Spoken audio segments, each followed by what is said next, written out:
Hello, this is Corey with Yankee Woodworks, and right now I'm going to show you quickly how to remove a motor and replace it if necessary.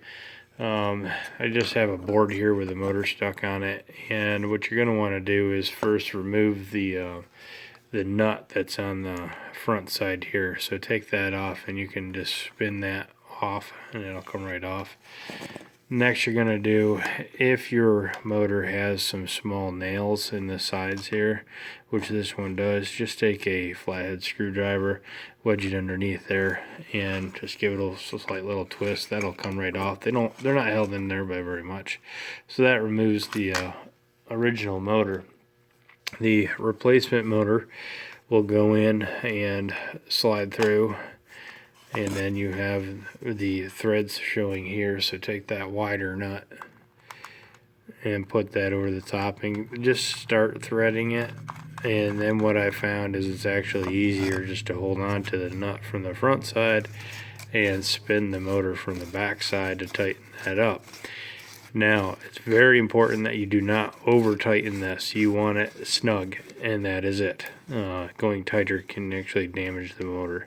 So you just get it to the point where you feel some friction and it doesn't go anymore. Since we're already, the clock's already where it's going to be, we're not going to put those nails back into place. Just make sure that this is snug and it's not too tight. All it has to do is hold up the weight of the hands, and if you already took the hands off, you know that they don't weigh much. Alright, next, we're going to assume that this is the clock right side up. So what you're going to do first is place a minute hand on. Now, if I can get close enough here, you'll see that there's a flat spot in this stem here. And there's a flat spot right by my thumb here in that center hole. You're going to line those two up, and then you're going to turn so this goes straight up and down. So if your clock is sitting here, it'll be straight up and down. Then take that right back off. The next thing you're going to do is grab your hour hand and put that on straight up and down. And you're going to use both your thumbs and press that in, and that goes into the spline like so. Next part, you put your hand back on.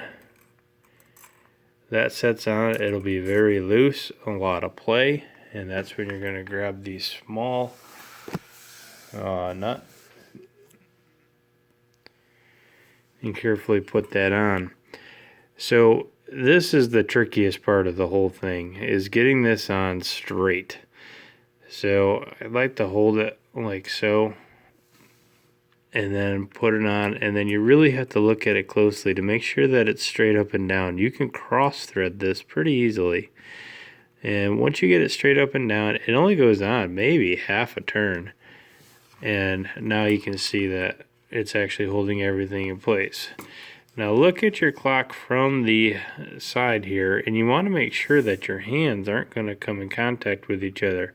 So in this one, I see that the hour hand is probably bent up a little bit, and the minute hand down. Now these are hands that were just kind of floating around in the shop, so they're pretty banged up anyway. What I do is just hold in here, and I'm pushing down on the hour hand, and then maybe I'll just pull up, but brace it in the middle here, and then come back, and now I can see that I have a lot of space.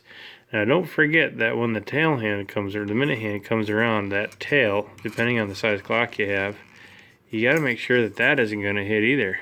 And look at that. That one's going to hit. So I need to bend that part up a little bit as well. That might be a little too far, so I'll bend it back down. Just hold it in the center while you bend on it. And be gentle with it. You don't want to crease the metal. And now that'll clear both ends. Alright, the newer motors allow you to spin the hands from the front side. The older motors that we had, you couldn't do that. And that's really about it. So that's ready to be hung back up. Put your battery in, and you're all set. Thanks, and hopefully good luck to you. If you got any questions, get a hold of me and I'll help you out. Thanks.